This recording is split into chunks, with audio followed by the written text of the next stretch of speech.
Okay, pag-usapan naman po natin, seryosong usapan po. Ito'y dahil sa sobrang init ng panahon, Carla, syempre naapektuhan na rin yung mga pananim natin dun sa mga ibang kapuluan. Siyempre, no, Audrey, naapektuhan din yung supply o yung pagkain natin. Lalo na napapabalita yung pagkatuyos ng ibang palayan sa Northern Luzon, sa Central Visayas, at sa Southern Mindanao. At para pag-usapan yan, ito ang supply ng ating bigas. May makakasama po tayo si Mr. Jerry Imperial. Siya po ang spokesperson ng National Food Authority. Morning, sir. Morning. Magandang umaga po sa inyo. Ayan. Sir, matanong ko lang po, sa kasalukuyan po, sapat po ba ang supply ng bigas sa ating bansa? Ang supply natin ay sapat. Ang NFA stocks stands at 725 tons. And that is good for 23 days. Ang atas natin ay 15 days lang na consumption requirement during ordinary times, pero nasa 23 days tayo.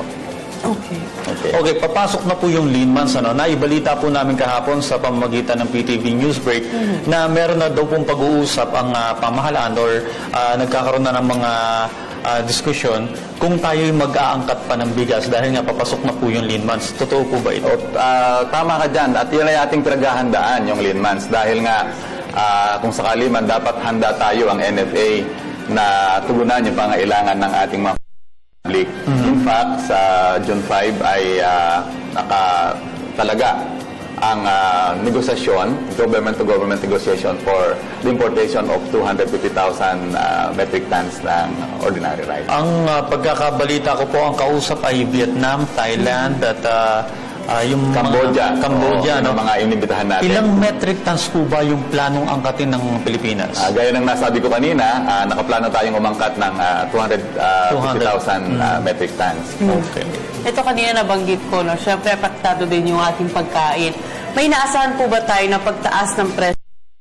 Speculation yung pagtaas ng presyo sa bigas at yun yung pinaghahandaan natin sa ating pamahalaan. Kung kaya nga kailangan magkaroon tayo ng sa buffer stocking at yung ating stocks na good for 23 consumption days ay properly situated, properly deployed sa nakikita natin at traditionally na alam nating nangangailangan ng bigas pagdating ng lean months. Alam niyo po, sir, dito sa Telebisyon ng Bayan, binabalita namin na ang hindi daw, according sa Department of Agriculture, hindi masyado naka-apekto dahil ang tag-init, dahil yung mga iba ay naanin muna yung kanilang mga pananim bago po dumating itong El Nino. Yun din ho ang monitoring ng NFA dahil lahat ng mga probinsya, meron tayong NFA provincial offices at kaugnay nito ang mga farmers cooperatives, mga LGUs. At pasalamat nga po tayo dahil yung sinasabing mild El Nino ay dumating in a time na tapos na yung peak harvest. At alam naman natin, pag nakalabas na yung mga uhay ng palay, hindi na kailangan ng tubig sa ating mga bukirin. Ang tubig ay kailangan bago magtanim, pagkatatanim para rumami yung mga sikhay na. Pero pag mayroon ng bunga ito, tuyo na yung ating dapat mga pinitak at ang kailangan na lang ngayong init ng araw. At yun nga ang magandang nangyari.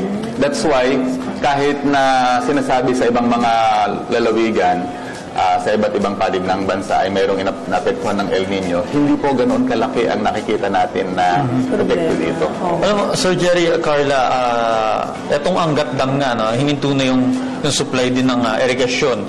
Pero kung hindi po tayo naapektuhan during this season, dahil nga naani na, yung susunod po, mayroon po bang epekto ito? Hindi natin masabi dahil ang nakakatuwa, maraming nagrereklamo sa init ng panahon. Pero paggabi ay mayroong ulan. Noong Biyernes ng gabi, noong Linggo ng gabi, ang lakas ng ulan. At siguro ganun talaga yung batas ng kalikasan, binabalabalanse lang. That's right. At siguro hindi natin masabi. Hopefully, yung ating pagtatanim ngayong rainy season ay matugunan ng sapat na irigasyon galing dito sa ating mga dams. Siguro, no, kamustahin rin natin yung iba pang food crops, like yung mga mais, kamote. Kamusta naman po ba? Ito po ba apektado o Or I think it's the Department of Agriculture that can best answer and monitor those standing crops. Okay. Okay. Dahil mayroon naman tayong mga summer crops na ang kailangan naman niya talaga ay yung tag-init. Oo, at meron namang ang crops na kailangan niya talaga ay basa-basa yung ating mga pukirin. Okay, kahapon po merong ibinalita rin mula din sa Pag-asa, meron silang forecast na by 2016 baka mas mahirap pa at yung mga dams kung ngayon ay nasa below critical level. Yes. 180 yung critical level. Ngayon, nasa 160 na. Mukha daw, hindi naman. Pag pumunta next sa year daw, maaari daw kung umabot to sa 160. Kumbaga, supply na ng tubig ang maaaring maapektuhan, especially dito sa Metro Manila. Kayo po sa inyo yung National Food Authority, pag ganito po ang projection ng Pag-asa, ano po ang inyong action na ginagawa? Actually, ang actions ng National Food Authority ay base sa recommendation ng Food Security Committee on Rice. Pero kung ito ay mag-aangkat o hindi.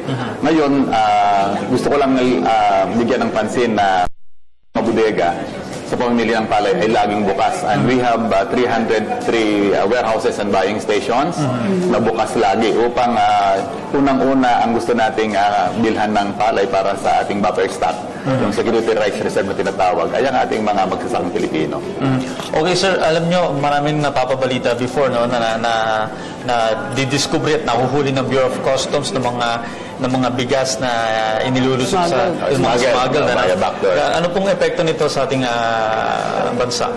Hindi po maganda ang epekto ng smuggling, ng rice smuggling sa bansa. That's why ang ating Administrator, si Ginoong Renan Dalisay, fully supports the two bill spending at the Senate, declaring that rice smuggling is economic sabotage. Dahil ito ay sinisira niya ang ating ekonomiya, and at the same time, pinaparalisan niya yung mga manggagawa ng industriyang apektado nito, lalo na kung sa bigas, and we are referring to the Filipino farmers. Hindi na nagbabayad ng buwis, ng tamang buwis para sa kaban ng ating bayan, at sinisira pa niya yung ekonomiya, yung produksyon na dapat ang kumita naman ay yung ating magsasakang Pilipino. Mura nga, pero negatibo ang epekto sa ating mga kawayang magsasaka. That's right. Pero ito naman, sir, in the next 6 months, assured po ba tayo na tuloy-tuloy po yung supply ng ating bigas kahit po may pangamba nga po ng El Nino at may ngayon nga, rainy season na? Iyan ang atas ng NFA at yan ang papanindigan ng ating pamahalaan na tiyakin sa mamamayang Pilipino na assured tayo sa supply ng bigas. Sir, alam niyo po ba may mga napabalita rin mga few years back na tinatarget po ng pamahalaan na maging talagang hindi na tayo mag-angkat. Sufficient na po tayo sa bigas. Ito po ba'y may katuparan sa mga susunod pang ilang taon? We believe and we support the efforts of the Department of Agriculture, of the government, na sana talaga ay magkaroon na tayo ng rice self-sufficiency upang ang matugunan natin ay ang ating mga kababayang magsasaka.